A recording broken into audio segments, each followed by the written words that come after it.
No meu DNA, eu sou europeu de 3 gerações. Eu sou permanente. Você também, irmão. Você também é. Mas você sabe que a princesa, que todo branco tem um negro que a princesa libertou, né? Então, eu acho que na 4ª ou 5ª geração, se eu tiver um pezinho na senzala, já vou me sentir muito feliz com isso. Desde quando comecei na doutrina, eu tive alguns privilégios, né?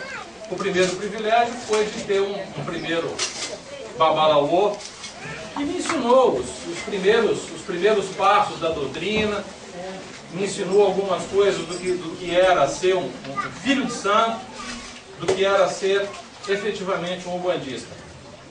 E depois ele me contou um pouco de história.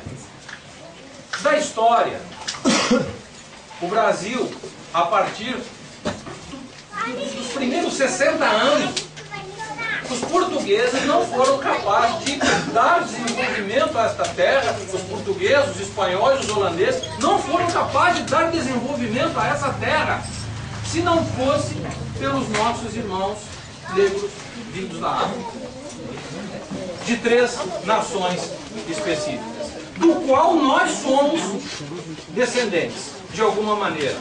Se nós não somos descendentes de sangue, mas somos a nossa herança cultural, a nossa herança religiosa, os princípios de unicidade divina, nós recebemos dos nossos antepassados negros.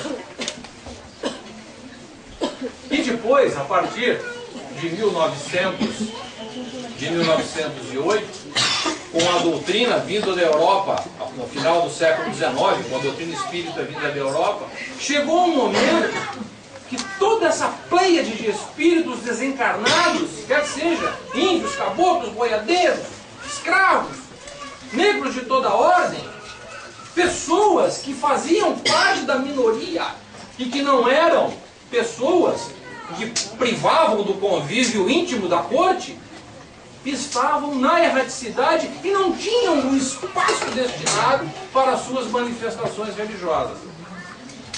E em Niterói, no Rio de Janeiro, lá pelos idos de 1908, lá em Niterói, o Zélio Fernandino de Moraes dá passagem ao Caboclo das 7 Encruzilhadas, e a partir daí começa o movimento umbandista no Brasil. Movimento umbandista. Umbanda. Religião eminentemente brasileira, com preceitos específicos e com base cristã. A Umbanda é, como por história, é uma religião brasileira dissidente do movimento espírita e, como tal, os seus preceitos partem inicialmente da parte do conceito da unicidade de Deus, parte dos princípios reencarnatórios, das leis de causa e efeito, toda essa conceituação que a doutrina espírita imputava e imputa até hoje. Bem, o que aconteceu nesse entremeio de história toda? Os nossos irmãos desencarnados, que começaram a dar passagem através dos médiuns, traziam para o contexto mediúnico, traziam para o trabalho de manifestação mediúnica todo o conteúdo ancestral dos nossos irmãos vindos da África, dos nossos irmãos índios e caboclos que nasceram nessa terra. Então o caboclo trazia o entendimento e o conhecimento das ervas. Os nossos pretos e pretas velhas traziam o poder incomensurável da reza, o poder magístico, que a ação da reza, enfim, dessas coisas todas, podiam produzir. E aí começou a surgir os primeiros movimentos integrativos entre a doutrina primitiva da Umbanda, que surgiu em 1908, que nós fazemos hoje, completamos hoje 102 anos, e fez esse sincretismo com o movimento advindo da Europa, advindo da África. Quero chamar a atenção também, que eu tenho hábito, gosto muito de estudar, como um bom filho de Oxóssi, gosto de estudar bastante. E quando fui estudando as raízes das doutrinas africanas, nós temos, por exemplo, o candomblé também é uma religião. Gente, por favor, candomblé não é seita. Seita é um movimento dissidente, alguma coisa de meia dúzia de desocupados que não tem o que fazer e funda uma seita. Tem um monte de coisa que seita, seita cheque, seita vale-refeição, seita dinheiro, seita um monte de coisa. Mas o candomblé, o molocô, Xangô do Norte, Xangô do Maranhão, esses movimentos são movimentos religiosos, com fundamento, com parte preceitual. E a nossa Umbanda agregou isso ao seu contexto. Entretanto, é muito comum nós agregarmos coisas em nossa vida e achamos por bem que, bem, vou fazer o seguinte, eu vou agregar isso aqui, mas eu vou fazer também um pouco do meu jeito. Né? Se não pode ser com essa erva aqui, eu vou fazer com essa aqui. É tudo parecido, ó. For igual, tem a mesma coisa. Se não tem dessa, eu vou fazer com essa. Porque eu acho que é assim. Sem qualquer tipo de orientação e sem tampouco qualquer princípio preceitual. Isto acontece em alguns casos, eu não vou generalizar, porque seria uma língua muito afiada. De uma série de razões, principalmente por falta de estudo dedicado, o movimento acaba se degenerando.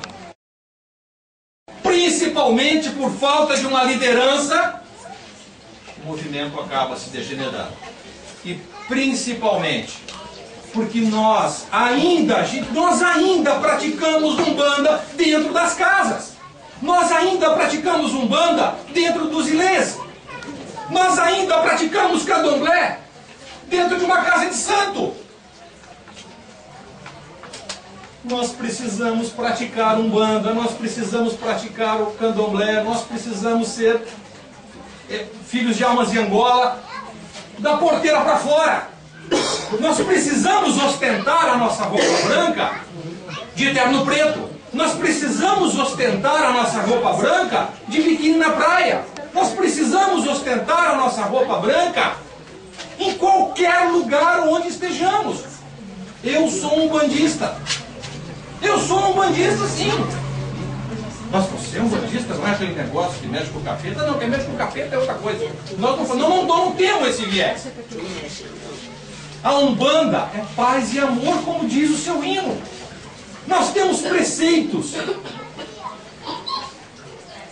E uma das coisas que é uma herança dos nossos antepassados negros, que é o culto aos orixás. O culto aos orixás, como a própria palavra diz, a luz da coroa, aquilo que nos encanta, aquela condição divina que nos é imputada no momento do nosso nascimento, que nós trazemos da nossa herança ancestral, como bênção, como dádiva, nós precisamos manifestar ali na rua. Porque aqui dentro da casa de santo é muito fácil, são todos meus amigos, são pessoas que eu quero bem, é um momento de confraternização. É um local que eu escolho, não me foi imputado como a minha família, por exemplo. Onde eu guardo rancor, ressentimento, mágoa e preciso exercer o perdão, preciso exercer a compreensão, preciso exercer o amor, preciso demonstrar as minhas competências, as minhas potencialidades. Mas não, eu escolho as coisas mais idiosincráticas possíveis. Então eu corto inadvertidamente, eu faço cerimônias das mais escabrosas porque eu acho que tem que ser desse jeito, o poder pelo poder, de acessar, de ter acesso a condições, a coisas poderosas, sem ter competência e sem ter bala na agulha para isso. E, obviamente, alguns dirigentes certamente não são os que estão aqui. Porque os que estão aqui hoje vieram propositivamente. Vieram com o espírito, com a condição de nos unirmos, de nos sentarmos à mesa em volta de um... Vai ter um xerém hoje, mãe? Vai então. Eu vou deixar você falando e você vindo, porque já são mais de meio-dia. Então, eu já tô finalizando. 3 minutos eu Tem finalizo. gente que dá mamar, entendeu? Eu quero apenas... A minha fala hoje não tenho absolutamente nenhuma função que não seja a de conclamar as pessoas. Sobretudo os dirigentes, né? As organizações que de alguma maneira trazem na sua base, na sua estrutura, os fundamentos doutrinários, os fundamentos filosóficos e os fundamentos culturais, por que não dizer assim? Para que nós possamos nos unir, mas nos unir não em volta de algo que me seja benéfico individualmente. Que eu tenha isso como uma coisa mais política, mas uma coisa mais cosmopolita, uma coisa mais aberta. Que as casas sejam um polo irradiador de luz e de conhecimento, que as casas possam ser um local onde as pessoas tragam dor e sofrimento e recebam o acolhimento, tragam a incerteza e recebam a orientação. E nós, como dirigentes, precisamos ter esta responsabilidade. De qualquer forma, a Umbanda, preceitualmente, não tem necessidades mais nenhuma de corte, de sacrifícios contundentes. Me perguntava a mãe Bia o que eu achava sobre isso. Eu acho perfeito. É indispensável. Isto é assunto que diz respeito ao candomblé. Isso. Na Umbanda não tem isso. Preceitualmente não tem necessidade disso. O preceito é outro. Né? Agora imagina se eu vou lá no budismo agora e levo todo o meu conhecimento a respeito de... Eu sou um Shogun de uma casa de candomblé e eu vou lá para o budismo e falo, gente, eu acho que agora o budismo tem que ter corte. Eles vão brigar com ele. Assim. Mas de qualquer forma, eu quero conclamar a vocês que a partir deste movimento, a partir deste instante, em Florianópolis, como tem esse jeito muito peculiar na tratativa com os assuntos de ordem africana, que possa ser o polo irradiador, sobretudo do conhecimento, da cultura e da religião de matriz africana. Que os nossos orixás, nossos guias, amparadores e protetores possam estar sempre do nosso lado, nos trazendo a luz do entendimento, possa estar nos trazendo a fé, a esperança, a certeza, para que o porvir seja ele promissor. E por favor, que a gente fique cada vez menos dentro das casas, estejamos umbandistas cada vez mais fora do terreiro. Ter o orgulho, mas um orgulho saudável, de ostentar a estrela da virtude que Pai Oxalá nos condecora todo dia que a gente se lembra da nossa condição.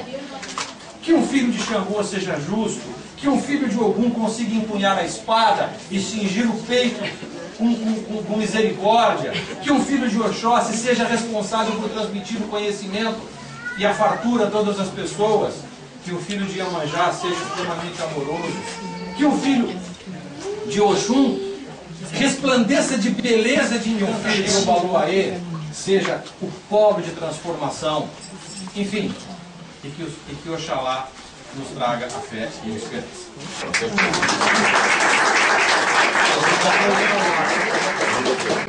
Boa tarde a todos e a todas.